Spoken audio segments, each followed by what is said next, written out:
Good morning, Children's Church. I'm so glad to have you here with me. And our theme for this month, at least, I really like the topic, is New Year, New Names, or God Changed My Name. Today we're talking about a man named Jacob, but he won't stay Jacob for the whole story. Jacob's whole life is interesting. I'm going to condense a lot of it down and then just read you the part I wanted to talk about today. So Jacob is one of the twin boys who were born to Isaac and Rebekah, and he stole his brother's blessing. He disguised himself as his brother and tricked his blind father into getting his brother's blessing, and then he ran away. And then he was tricked into working 7 years for someone he didn't want to marry, and then he worked 7 more years for the person he did want to marry, Rachel. But he did something bad to his brother. And he goes to go apologize to him. And the night before, Jacob makes his preparations. He sends gifts forward. He splits his family into 2 halves. That way, if his brother decides to kill him, at least half of them could get away. He sends them across the river, hoping that if his brother's angry, maybe he'll just kill him. What he did was very bad. And the night before, Jacob meets, some translations say the Bible, some translations of the Bible say God, and some say an angel. Some people think this was Jesus coming down before his time to meet with him, which is called a theophany. I'm going to read you that part, and then I'm going to tell you what happened with his brother Esau. We're in the book of Genesis, chapter 32. Jacob went on his way, and God's angels met him. When Jacob said, "This is God's camp," so he called that place Mahanaim. Jacob sent messengers ahead of him to his brother Esau in the land of Seir, the country of Edom, and commanded them, "You are to say to my lord Esau, this is what your servant Jacob says. I have been staying with Laban and have been delayed until now. I have oxen, donkeys, flocks, and servants, and I send this message to inform my lord in order to seek your favor." When the messengers returned to Jacob, they said, "We went to your brother Esau. He is coming to meet you, and he has 400 men with him." This does not sound like a friendly meeting. Jacob was greatly afraid and distressed. He divided the people with him into 2 camps, along with the flocks, camel, and cattle. He thought, if Esau comes to one camp and attacks it, at least everyone else can escape. Then Jacob said, "God of my father Abraham and God of my father Isaac, the Lord who said to me, 'Go back to your land and to your family, and I will make you prosper.' I am unworthy of all the kindness and faithfulness you have shown your servant. Indeed, I have crossed over the Jordan with my staff, and now I have become 2 camps. Please rescue me from the hand of my brother Esau, for I am afraid of him. Otherwise he may come attack me, the mothers and their children. You have said, 'I will cause you to prosper, and I will make your offspring like the sand of the sea, which cannot be counted.'" He spent the night there and took part of what he had brought with him as a gift for his brother Esau. 200 goats, 20 different goats, 200 ewes, 20 rams, 30 milk camels with their young, 40 cows, 10 bulls, 20 donkeys, and 10 male donkeys. He entrusted them to their servants as separate herds and said to them, "Go on ahead of me and leave some distance between the herds.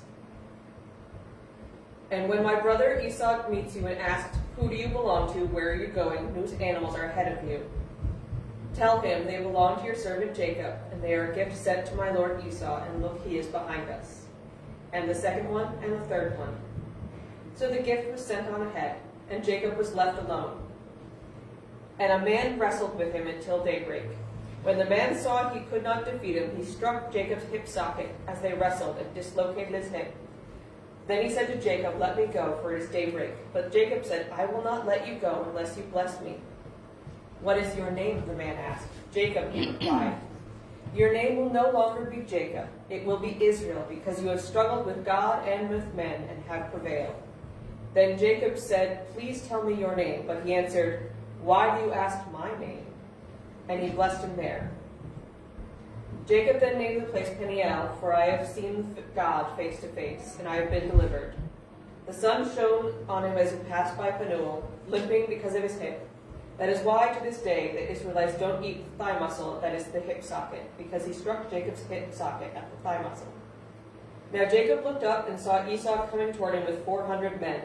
So he divided the children among Leah, Rachel, and the servants, and put them all first, Leah and her children, Rachel and Joseph last. He himself went on ahead and bowed to the ground 7 times, until he approached his brother. But Esau ran to him, hugged him, threw his arms around him, and kissed him.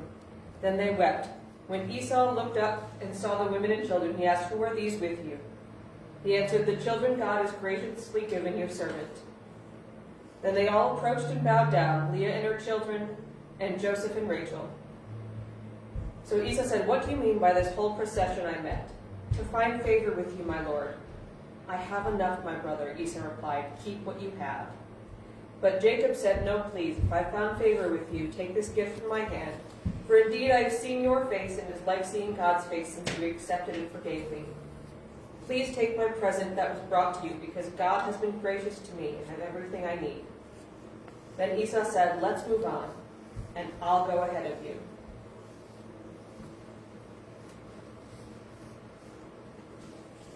Jacob is so interesting, but I will admit that Esau is one of my favorite people in the book of Genesis.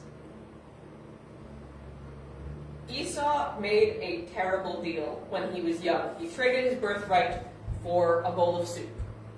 A bad thing for his brother to do in the first place. And then his brother went and followed through on that with their mom's help to steal his blessing. And while he's away, he spends 14 years away from his family. Jacob thinks on what he did, and that God continues to bless him anyway. And he comes back full of guilt, full of doubt, and he's so sorry. And he expects his brother to be angry. He thinks his brother's here to kill him. And even though he's afraid, he doesn't run away. He thinks he deserves it. So he sends gifts, he sends warning, but when Esau sees him, he doesn't see the gifts, he doesn't see all the things. He just sees that his brother is home, finally. He's no longer Jacob, who stole from his brother. He's Israel, who came home and reconciled with his brother. He's Israel the forgiven instead of Jacob the thief. And he goes on to be the father of the nation of Israel that goes on through the rest of the Bible. His 12 sons become the 12 tribes. You heard stories about his son Joseph and his many-colored coat. But I think Esau matters just as much. Because without his forgiveness, none of that happens. Esau was stolen from, but all he cared about was that his brother came home. That's what I wanted to talk about this week. You're going to be hearing a lot of stories like that in New Year, New Name, and I can't wait to tell them to you. See you back next week. Bye.